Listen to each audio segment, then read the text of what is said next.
I stopped watching news because of these very depressing items that keep flashing to our faces to remind us how unequal and how unjust we are in our society. That a child who has qualified to go to the university can be there crying, saying, look, I've been put in band 5. Is it band 5? When I ought to be in band 1, and therefore I cannot afford to go to the university. And when you follow, you find the person, the child of a well-to-do family has been put in band 1. When you follow, you also find that there is bursary fund given from the taxpayers' money, given to the governor, given to the women rep, given to the MP through CDF, given to the MCA. I hope none of them is here because they are going to lynch me. Now, all those bursaries, how are they disbursed? Why wouldn't you put them in education and make education free for all? So, we are so learned, we have all the wisdom of the Solomon, but if the other agencies are not working properly, they will affect us, isn't it?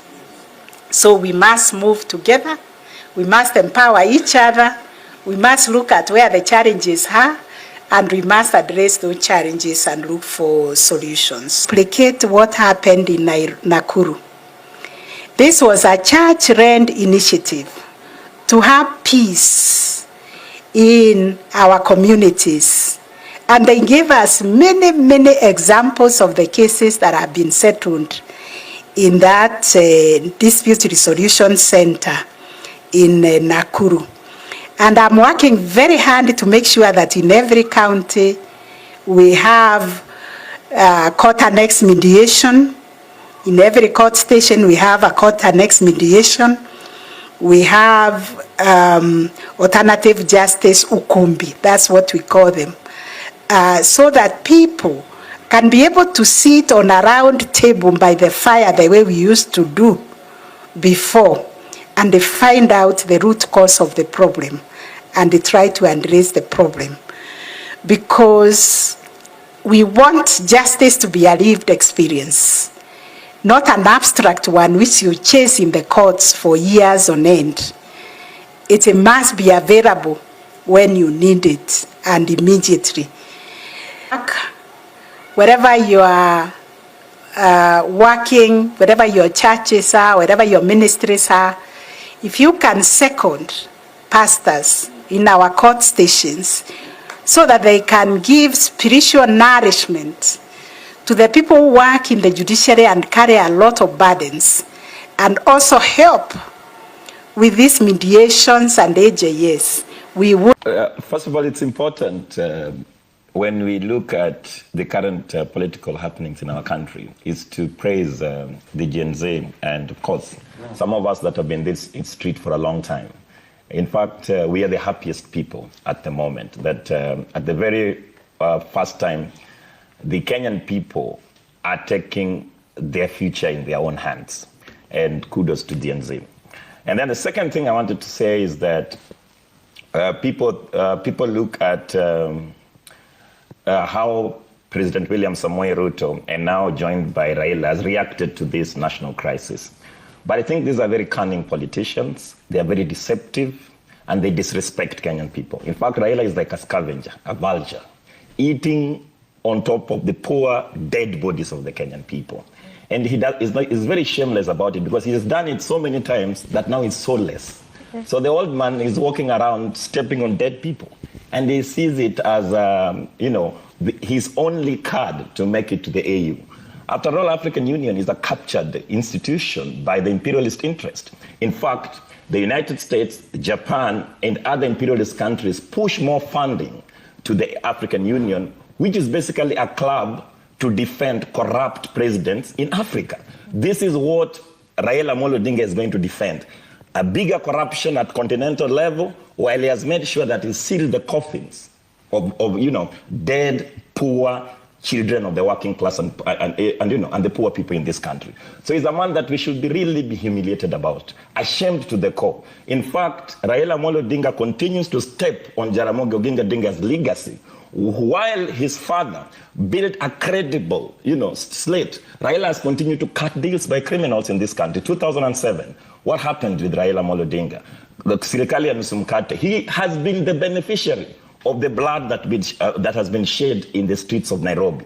Nobody should say that if you come out to fight for democracy and the very democracy you step on, this is the guy that we must deal with first. In fact, we should hold him responsible for all his actions. But for William Samoei Ruto, he's taking us old to the old politics. This tribal tour that is going to take place in Luo Nyanza is nothing but to continue to alienate what they are calling the Luo people from the national project. In fact, Raila Odinga is going to do tribal mobilization in Luo land to tell them that for the first time the Luos are in the treasury. He's going to tell them that for the first time the Luos are in government, and thanks to the people who have died. So Raila Odinga and William Ruto is taking us several decades behind to actually open the wounds of tribal politics, because every time election has been held, people have died on useless tribal wars. Now they are mobilizing us over homecoming in Luo Nyanza to remind the Luo community that for the first time William Samoei Ruto is putting in government. That's for me is just someone who has always been possessed by power, and now that he cannot get it and he cannot appoint one of his sons to take over, he does not believe that young people can get out of the country and say that for the first time we are opposing this government based on certain issues. What were the Gen Z people demanding? That this broad-based coalition, in fact, it's not broad-based coalition government. This is a government of minority or billionaire class that have come together to defend their own interests as billionaires. They have no interest around the national project of the Kenyan people. Look at William Samoei Ruto. In the last so many demands that the Gen Z people made, he decided that he's going to appoint Joho, for example. Joho has been the governor for 10 years. Oparanya has been the governor for 10 years. These people are not clean people. They are just coming to his scheming to be re-elected in the next election instead of actually addressing the problems that is facing this country. If you look at that, I sympathize with him. This guy who is now at the CS for Treasury in Mbadi. The first time we have been rejecting IMF and World Bank, and then he gets into the office, and who does he meet the following day? The IMF criminals. So these guys are not serious. That is why we are saying season 2 is coming, which will sweep them off. When is season 2 coming? Season 2 is starting on Katiba Day. Yes, on 27th. That will be 14 years exactly since the promulgation. Wanjohi, if you look at the front pages as well, because this is